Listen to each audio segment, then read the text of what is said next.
It sounds like a paradox. Sea levels are rising, cities are flooding, and yet, we're being told the world is running out of water, that in a few decades, billions could face severe water shortages. So, which is it? Too much water? Or not enough?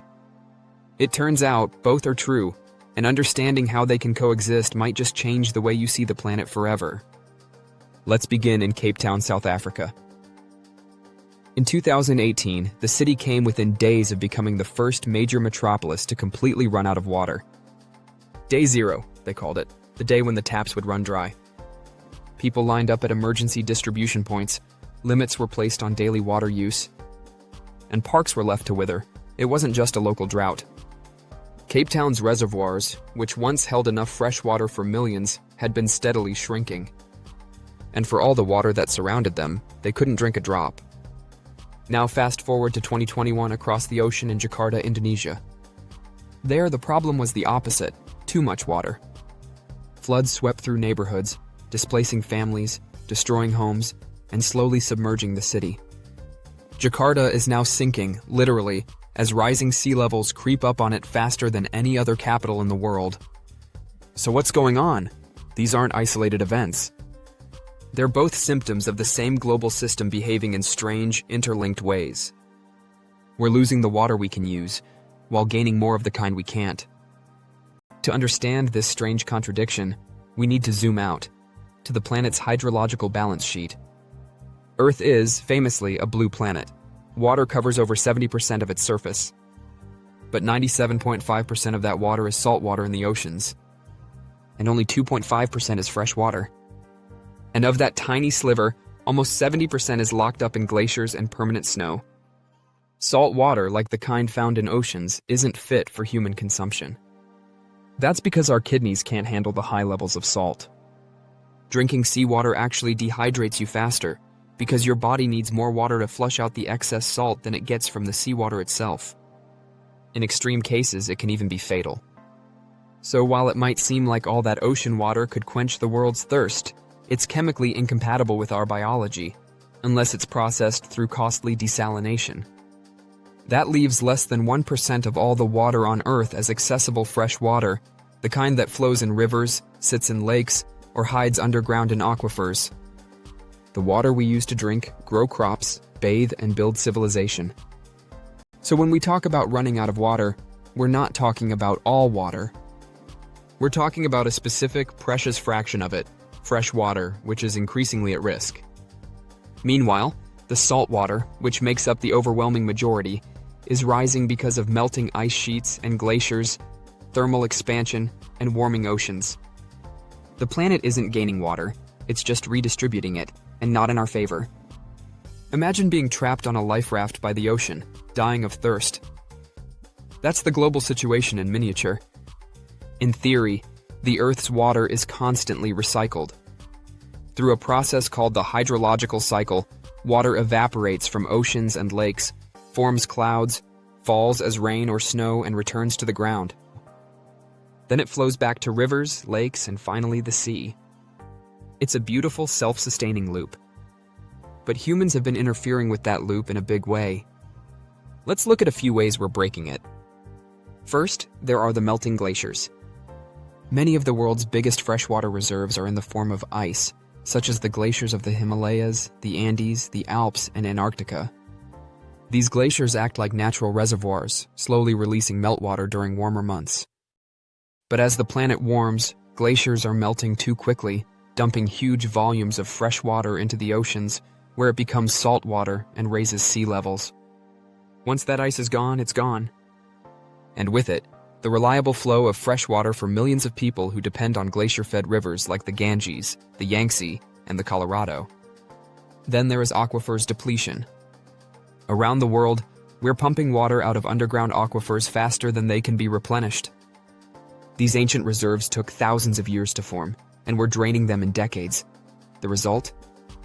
Wells are drying up. The ground is sinking. And in coastal areas, seawater is beginning to infiltrate freshwater aquifers, contaminating them forever.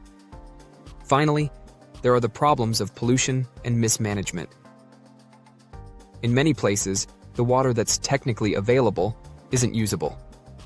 Agricultural runoff, industrial waste, and poor sanitation have left rivers and lakes choked with pollutants.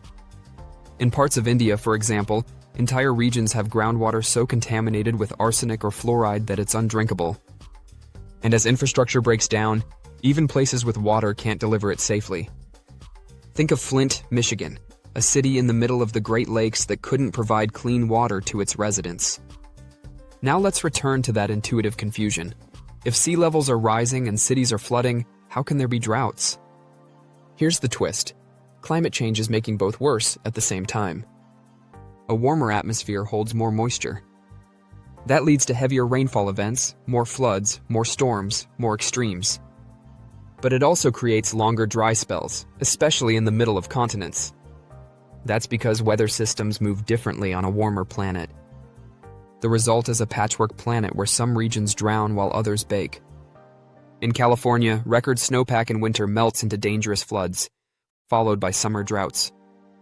In Pakistan, 2022 brought catastrophic floods that left 1/3 of the country underwater, yet parts of the same region now face water shortages.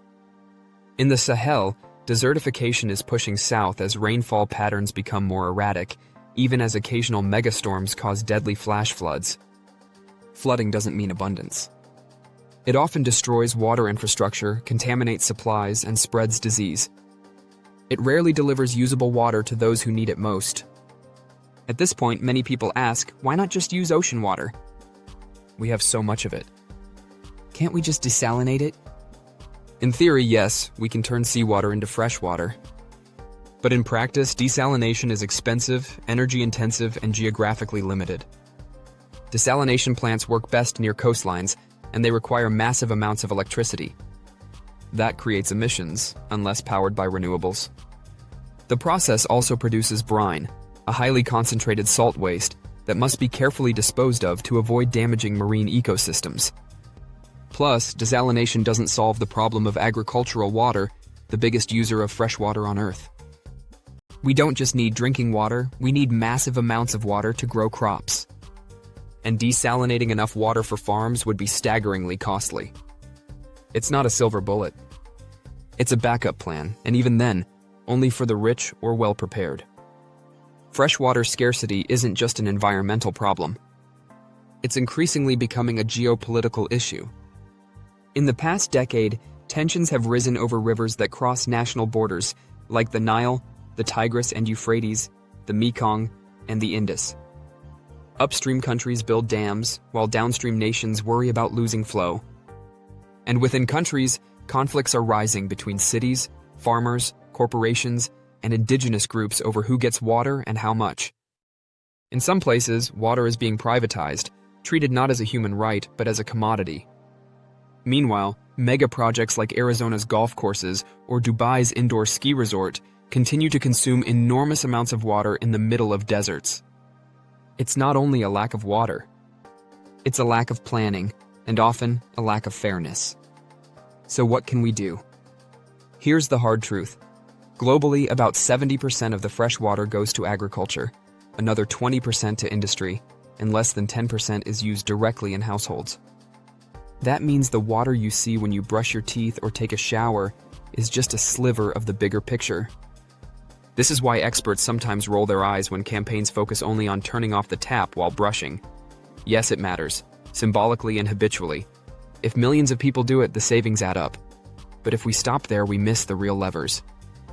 The single biggest difference often comes not from how you use water directly, but from how we shape the systems that pollute or waste it. One of the most powerful actions is limiting what ends up in rivers in the first place. Think about plastic. A bottle tossed on the street today can fragment into microplastics tomorrow and enter the water cycle forever. Cleaning that out of the system is nearly impossible. Preventing it is infinitely easier. That means never throwing trash on the streets. This is non-negotiable. It also means reusing plastic as much as possible, reducing single-use packaging, and making recycling a normal part of life. Carry a refillable bottle, bring containers to markets, choose bulk where you can. In Spain, you'll see something else that should probably spread everywhere. People shopping with sturdy wheeled shopping bags instead of juggling disposable bags. These are simple shifts, but multiplied across millions. It means less plastic in circulation, less trash near waterways, and cleaner rivers at the source. On the bigger scale, supporting policies that reward farmers for using water-smart irrigation or industries that invest in closed-loop water systems makes more impact than any individual faucet. But on the personal scale, every decision that avoids unnecessary waste, from reusing what you already have to choosing fewer plastic bags, makes the system just a little lighter. Because the truth is, water scarcity isn't just about drops, it's about choices. And every choice that keeps rivers clean, reduces demand for plastics, and respects the flow of water through the system is a step toward balance.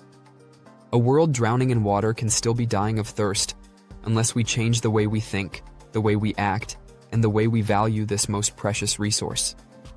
Rising seas and shrinking rivers aren't contradictions. They're warning signs, telling us that we're out of balance. And the sooner we see that, the sooner we can begin to fix it. Our world is full of hidden links. If you'd like to keep uncovering them with us, pour us a like.